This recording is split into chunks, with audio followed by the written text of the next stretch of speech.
Bismillahir Rahmanir Rahim. In the name of Allah, the Beneficent, the Merciful.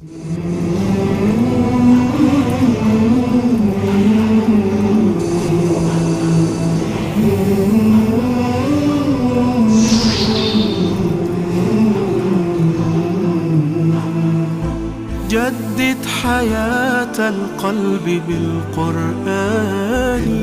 السلام عليكم ورحمة الله وبركاته. بسم الله والحمد لله والصلاة والسلام على رسول الله وعلى آله وصحبه الفائزين برضوان الله. പ്രിയപ്പെട്ട സുഹൃത്തുക്കളെ, ഇസ്ലാമിക ചരിത്രത്തിൽ ഏറ്റവും നിർണായകമായി തീർന്ന ഒരു യുദ്ധമായിരുന്നു ബദർ യുദ്ധം. ഹിജ്റയുടെ 2ാമത്തെ വർഷം റമദാൻ മാസം 17-നാണ് ബദർ യുദ്ധം നടന്നത്. യുദ്ധം എന്നത് ഇസ്ലാമിന്റെ കർമ്മപരിപാടികളിലെ ഏറ്റവും അവസാനത്തെ ഒരിനമായാണ് അള്ളാഹു കണ്ടത്. യാതൊരു നിവൃത്തിയുമില്ലാത്ത ഘട്ടത്തിലെ യുദ്ധത്തിൽ ഏർപ്പെടേണ്ടതുള്ളൂ എന്നതാണ് അള്ളാഹുവിന്റെ കൽപ്പന. 13 വർഷം നബി സല്ലല്ലാഹു അലൈഹി വസല്ലം തങ്ങൾ മക്കയിൽ താമസിച്ചപ്പോൾ നിരവധി പീഡനങ്ങൾ ഏറ്റുവാങ്ങേണ്ടി വന്നിട്ടുള്ളതും പലരും കൊല്ലപ്പെട്ടിട്ടുള്ളതും നിരവധി ആളുകൾ വീടുകളിൽ നിന്ന് പുറത്താക്കപ്പെട്ടിട്ടുള്ളതും പലർക്കും നാടുവിടേണ്ടി വന്നിട്ടുള്ളതുമൊക്കെ ചരിത്രത്തിൽ കാണാൻ കഴിയും. അന്നൊന്നും നബി സല്ലല്ലാഹു അലൈഹി വസല്ലം തങ്ങൾ ഒരു യുദ്ധത്തിന് മുതിർന്നിരുന്നില്ല. എന്നാൽ ഹിജ്റയ്ക്ക് ശേഷം നബി സല്ലല്ലാഹു അലൈഹി വസല്ലം തങ്ങൾക്ക് യുദ്ധത്തിന് അനുവാദം നൽകിക്കൊണ്ട് അള്ളാഹു പരിശുദ്ധ ഖുർആനിൽ ആയത്തിറക്കുകയായിരുന്നു.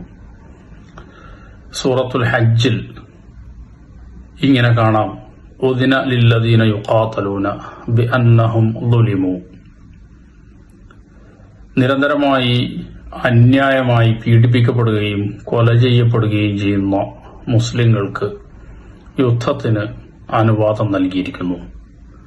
ഇന്നല്ലാഹ അലാ നസ്രിഹിം ലഖദീർ.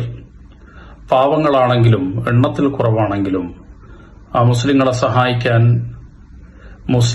സഹായിക്കാൻ അല്ലാഹു സുബ്ഹാനഹു വ തആല ശേഷിയുള്ളവനാകുന്നു എന്നാണ് ഖുർആൻ പറയുന്നത്. അങ്ങനെയാണ് റസൂലുള്ളാഹി സ്വല്ലല്ലാഹു അലൈഹി വസല്ലം തങ്ങൾ ബദറിലേക്ക് നീങ്ങിയത്. ബദറിലേക്ക് പോയതും ആദ്യഘട്ടത്തിൽ യുദ്ധം ചെയ്യാൻ വേണ്ടിയായിരുന്നില്ല, മറിച്ച് അബൂ സുഫിയാന്റെ നേതൃത്വത്തിലുള്ള കച്ചവട സംഘം ഷ്യാമിൽ നിന്ന് തിരിച്ചു വരുമ്പോൾ മുസ്ലിം സമൂഹത്തെ എക്കാലത്തും ഉപദ്രവിക്കുകയും മക്കത്ത് മുസ്ലിങ്ങൾ ഇട്ടേച്ചു പോകുന്ന സ്വത്തുക്കൾ കൈകാര്യം ചെയ്യുകയും ഒക്കെ ചെയ്തുകൊണ്ടിരുന്ന ഖുറൈശി സംഘത്തെ സാമ്പത്തികമായി തകർക്കുക, അതുമൂലം അവരെ ക്ഷീണിപ്പിക്കുക എന്നതായിരുന്നു ആദ്യഘട്ടത്തിൽ നബി സല്ലല്ലാഹു അലൈഹി വസല്ലം തങ്ങളുടെ പ്ലാൻ. എന്നാൽ അത് പിന്നീട് യുദ്ധമായി പരിണമിക്കുകയായിരുന്നു. 313 അല്ലെങ്കിൽ ഏതാണ്ട് അത്ര വരുന്ന ആളുകളായിരുന്നു യുദ്ധത്തിൽ മുസ്ലിം പക്ഷത്തുണ്ടായിരുന്നതെങ്കിൽ 1000-ഓളം വരുന്ന ആളുകൾ ഇസ്ലാമിക ശത്രുപക്ഷത്ത് അന്ന് നിലയുറപ്പിച്ചിരുന്നു. എന്നിട്ടും 1000-ഓളം വരുന്ന ആളുകളുടെ സംഘത്തോട് മഹാനായ റസൂലുള്ളാഹി സ്വല്ലല്ലാഹു അലൈഹി വസല്ലം തങ്ങളുടെ നേതൃത്വത്തിലുള്ള മുസ്ലിങ്ങൾക്ക് മനോഹരമായി വിജയിക്കാൻ കഴിഞ്ഞു. അതിന്റെ പിന്നിൽ ധാരാളം രഹസ്യങ്ങളുണ്ട്.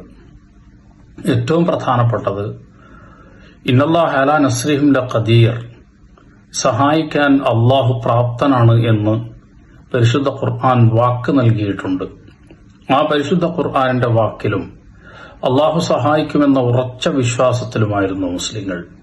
അപ്പോൾ ഏറ്റവും പ്രധാനപ്പെട്ടത് ആ വിശ്വാസം തന്നെയാകുന്നു. രണ്ടാമത്തേത് മുഹമ്മദ് റസൂലുള്ളാഹി സ്വല്ലല്ലാഹു അലൈഹി വസല്ലം തങ്ങളുടെ നേതൃത്വത്തോടുള്ള ഉറച്ച കൂറും വിധേയത്വവും. നബി സല്ലല്ലാഹു അലൈഹി വസല്ലം തങ്ങൾ എന്ത് പറഞ്ഞാലും അത് ഒരക്ഷരം മാറ്റമില്ലാതെ സ്വീകരിക്കുകയും അതിനനുസരിച്ച് പ്രവർത്തിക്കുകയും ചെയ്യുക എന്നതായിരുന്നു മഹാന്മാരായ സ്വഹാബികൾ ചെയ്തു പോന്നിരുന്നത്.